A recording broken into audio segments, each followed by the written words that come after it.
జై గంగపుత్ర. నేను మీ శంకర్ మంగిలిపల్లి గంగపుత్ర చైతన్య సమితి రాష్ట్ర అధ్యక్షులు. ఈరోజు జూబ్లీ హిల్స్ నియోజకవర్గంలో జరుగుతున్న ఉప ఎన్నికల్లో రాజకీయ పార్టీలు మన గంగపుత్రులని ఏ విధంగా మభ్యపెట్టడానికి ఎక్కడ లేని ప్రేమని మన మీద ఒలకబోస్తూ నాటకాన్ని రక్తి కట్టిస్తున్నాయి. ఆయా పార్టీలలో ఉన్నటువంటి మన లీడర్లు, మన పెద్ద మనుషులు మన కులానికి ఏదో మేలు చేస్తున్నామని చెప్పుకునేవాళ్ళు, రాజకీయంగా కులాన్ని వాడుకుంటున్న వాళ్ళు, ఓట్లు రాగానే కులం గుర్తుకొస్తుంది, ఎక్కడ లేని ప్రేమ వస్తుంది. ఇక ఇప్పుడు జూబ్లీహిల్స్ నియోజకవర్గంలో మన వాళ్ళు గంగపుత్రులు ఎక్కడెక్కడ ఉంటారో అక్కడ మీటింగ్లు పెట్టే ప్రయత్నం చేస్తున్నారు.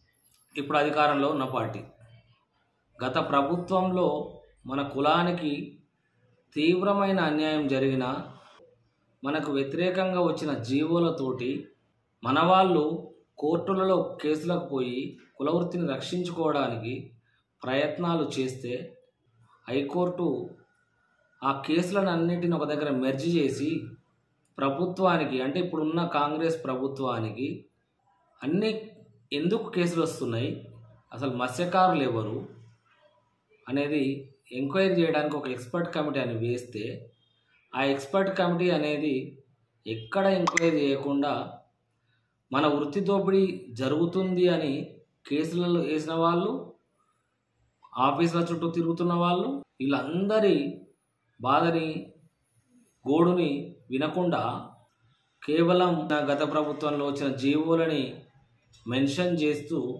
కోర్టులలో కేసులు పెండింగ్ ఉండేనో, మన వాళ్ళు ఎక్కడైతే బలంగా నిలబడి మా వృత్తిలోకి మిమ్మల్ని చొరబడనీయము అని ఎక్కడైతే నిలబడినో వాటన్నిటిపైన, ఆశలపైన నీళ్లు చల్లి హైకోర్టుకు తప్పుడు నివేదిక ఇచ్చి మత్స్యశాఖ ద్వారా, అంటే మత్స్యశాఖ అంటే ప్రభుత్వమే, ఆ ప్రభుత్వం ద్వారా హైకోర్టుకు తప్పుడు నివేదికలు ఇచ్చి ఆ హైకోర్టు ద్వారానే ఏదో ఆర్డర్ పొందినట్టుగా మత్స్యశాఖ ఒక సర్క్యులర్ రిలీజ్ చేసి ఇప్పుడు రాష్ట్ర వ్యాప్తంగా మన గంగపుత్రులు గత ప్రభుత్వం చేసినటువంటి అక్రమ జీవోల ద్వారా నష్టపోతాము అని బాధపడ్డారో ఆ యొక్క సొసైటీలలోకి దొంగలు చొరబడడానికి ముదిరాజులు కాచుకొని కూర్చున్నారు.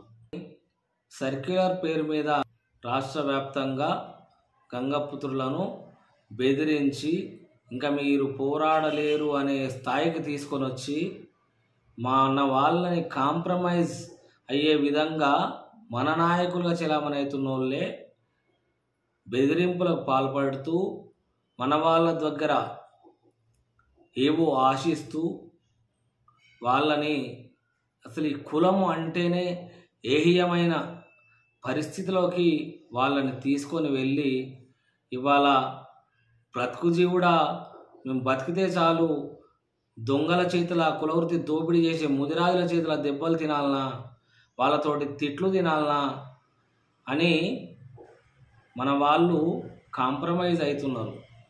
మన వృత్తి పూర్తిగా ఇతర కులాలకు దోపిడీ కాబడుతున్నది.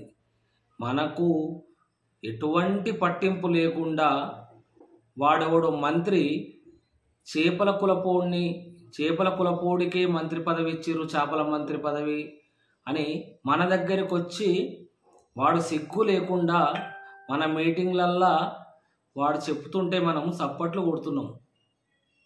అసలు మనకు ఓట్లు వస్తేనే గుర్తొచ్చే నాయకులకు చప్పట్లు కొట్టడమే మన పని అన్నట్టుగా మన కులం పైన ఇంత కూడా అభిమానము, ప్రేమను లేకుండా కనీసం మన మీటింగుకు వచ్చినోడిని మన అవసరాలని అడగకుండా, మనకు వ్యతిరేకంగా ఉన్న జీవోల పైన మన కులవృత్తికి రక్షణ కావాలని ప్రభుత్వంలో ఉండేటటువంటి మంత్రిని అడగకుండా వాడు చేపల మంత్రిని, చేపల కులపోడని ఒక పండ్లు ఫలాలు అమ్ముకునే వృత్తిలో పుట్టినోడు, 4 రకాల కులవృత్తులు చేసుకునేటోడు చెప్తుంటే మనము వానికి చప్పట్లు కొట్టి మెచ్చుకొని శాల్వాలు కప్పి మననేదో ఉద్ధరిస్తారని సాగనంపుతున్నాం.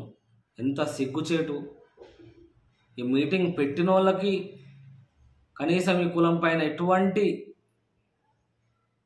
మంచి ఆలోచన లేదని క్లియర్గా అర్థమవుతున్నది. ఆ మీటింగ్ పెట్టించినోడు కూడా అంతే ఉన్నట్టున్నాడు. బీజేపీ పార్టీ మరి సెంట్రల్ గవర్నమెంట్ ఉన్నది, రాష్ట్రంలో మనం ఎక్కువగా ఉండే నియోజకవర్గాలలో కేంద్ర మంత్రిగా ఉన్నాడు కిషన్ రెడ్డి.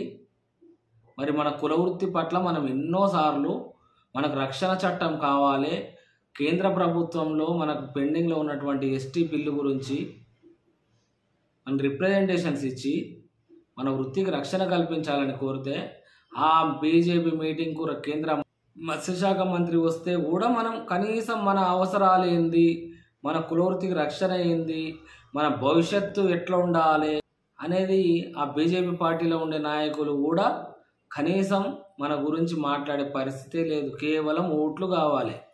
ఆ ఓట్ల కోసం అక్కడ ఉండే మన గంగపుత్రులని చూపించుకొని మేము నాయకులము అని చెప్పుకునే ప్రయత్నం ఇవాళ ఆయా పార్టీలలో ఉండే నాయకులు చేస్తున్నారు.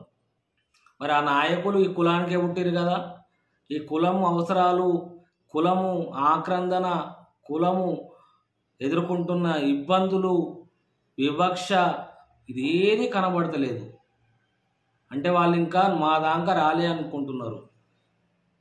రేపు మన కులాన్ని దోపిడీ చేపించిన దొంగ పార్టీ బీఆర్ఎస్ పార్టీ కూడా ఇంకా మన వాళ్ళతో ఒక మీటింగ్ పెట్టే అవకాశం ఉన్నది. వాళ్ళకైతే చెప్పుల దండలు వేసి పంపించాల. ఎవడైనా బీఆర్ఎస్ పార్టీ నుంచి మీటింగ్ పెట్టాలి అనే ఆలోచన చేస్తే కూడా చెప్పుల దండ వేయాలి. ఇవాళ తెలంగాణ రాష్ట్రంలో గంగపుత్రులని ఇంతటి దాడులు చేసి భయభ్రాంతులకు గురి చేసి వృత్తి దోపిడీ చేస్తూ అక్రమంగా సొసైటీలను ఏర్పాటు చేసుకుంటూ నిన్నటికి నిన్న బేబీనగర్ మండలం వెంకిర్యాల గ్రామంలో మన గంగపుత్ర బిడ్డని కొట్టినరు. అంటే ఇంతకుముందుకు ఇసాయిపేట, సీతాయిపల్లి, నిజాంపేట చాలా గ్రామాలలో మన పైన దాడులు చేసినారు టీఆర్ఎస్ గవర్నమెంట్ల, బీఆర్ఎస్ గవర్నమెంట్ల. వాడొచ్చి ఒకవేళ మన దగ్గర మీటింగ్ పెడితే వానికి మనం సప్పట్లు కొట్టినామంటే మన సావుని మనమే వాని కాళ్ళకాడ పెట్టి మన బొంద మీద మనమే మట్టి కప్పుకొని మనమే మన దండలు వేసుకున్నట్టు. గంగపుత్రుడు అనేటోడు బీఆర్ఎస్ పార్టీని బొంద పెట్టాలి. మన జాతిని మొత్తం అన్యాయం చేసి ఈరోజు మనల్ని నడి రోడ్డున పోలీస్ స్టేషన్ల చుట్టూ, కోర్టుల చుట్టూ తిరిగేలా చేసిన దౌర్భాగ్య పార్టీ బీఆర్ఎస్ పార్టీ. ఆయా పార్టీలలో ఉండేటోడు నాయకుడు అవుతాడేమో అనుకుంటే చెంచాలుగానే ఉన్నారు.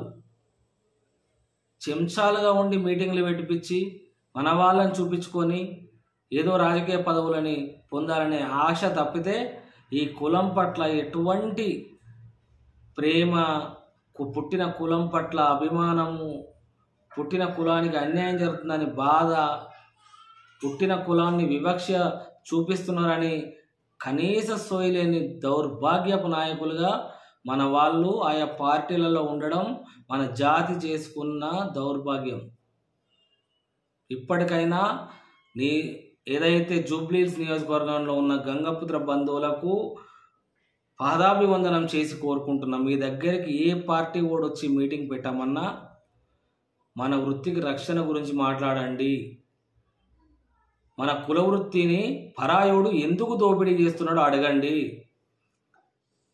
ప్రభుత్వంలో ఉన్న పార్టీ ఏం చేస్తుందో అడగండి. గత ప్రభుత్వం ఉన్న పార్టీ ముండా కొడుకులు ఏం చేసారో అడగండి. మన గురించి ఎవడు ఎందుకు మాట్లాడతలేడో అడగండి. చేపల మంత్రి అని ఒక పండ్లు పొలాలు అమ్ముకునేటోడు, కళ్ళు గీసే కార్మికులుగా ఉన్నోడు, 10 రకాల వృత్తులు చేసుకునేటోడు, ఊర్లలో 100 ఎకరాల భూములు కలిగి ఉన్నోడు వాడు చెప్పుకుంటుంటే మనం చప్పట్లు కొడుతున్నాం. వాడిని నిలదీయండి, నీ వృత్తి ఏంద్రా, నీ కులమేంద్రా అని. మా వృత్తికి రక్షణ ఎట్టి కల్పిస్తావురా అని అడగండి. అంతేగాని మనకు వచ్చిన అవకాశం, మనం ఎక్కువ ఓట్లు ఉన్నాయని చెప్పి ఇవాళ మన దగ్గరికి వస్తుంటే మనం అటువంటి అవకాశాన్ని కూడా సద్వినియోగం చేసుకోలేకపోవడం అంటే మనం ఎంత దీనస్థితిలో ఉన్నాం, మన ఆలోచన పరిధి ఎంతవరకు ఉన్నది అనేది మనం ఆలోచించాల్సిన అవసరం ఉన్నది. ఇంకనైనా మారుదాం. కనీసము కేంద్ర మంత్రి వస్తున్నాడు అని బీజేపీ పార్టీలో ఉంటే వాళ్ళు ఎవరైతే గంగపుత్రాల హక్కుల కోసం కొట్లాడుతున్నామో కనీసం వాళ్ళకి ఇన్ఫర్మేషన్ ఇస్తే ఆయా లీడర్లని కలిసి మన గోడుని అన్న మేమైనా చెప్పుకునే అవకాశం కూడా కల్పించలేని దీన స్థితిలో దుర్మార్గపు స్థితిలో మన వాళ్ళు బీజేపీ పార్టీలో ఉండే వాళ్ళు కూడా ఉన్నారు. కాంగ్రెస్ పార్టీలో ఉండేవాళ్ళు వాళ్ళ ప్రభుత్వం ఉన్నది కాబట్టి మనమేం పని చేసుకుందాం, మనకేం కావాలనే ఆలోచనలు తప్పితే ఈ కులం పట్ల గింత సోయి కూడా ఉన్నట్టు కనబడతలేదు. లేకుంటే మత్స్యశాఖ మంత్రి మన వాళ్ళ దగ్గరకు వస్తున్నప్పుడు మనం ఆ మంత్రి దగ్గర ఏం పెట్టాలి, అంశాలు ఏం అడగాలి, మనం ప్రభుత్వాన్ని ఏం డిమాండ్ చేయాలి అనే కనీసం అవగాహన లేకుండా మనం ఉన్నామంటే ఒకసారి ఆలోచించండి. గంగపుత్ర బంధువులారా, వచ్చిన అవకాశం మంచి అవకాశం, మంచోడోడు చెడ్డోడోడు అని చూసేయండి. ఎవడైనా ఇప్పుడు వస్తే మీటింగ్లు పెడితే వారిని నిలదీయండి. మా కులవృత్తి ఎందుకు దోపిడీకి గురైంది అడగండి, రక్షణ కావాలని అడగండి. జై గంగపుత్ర, జై జై గంగపుత్ర.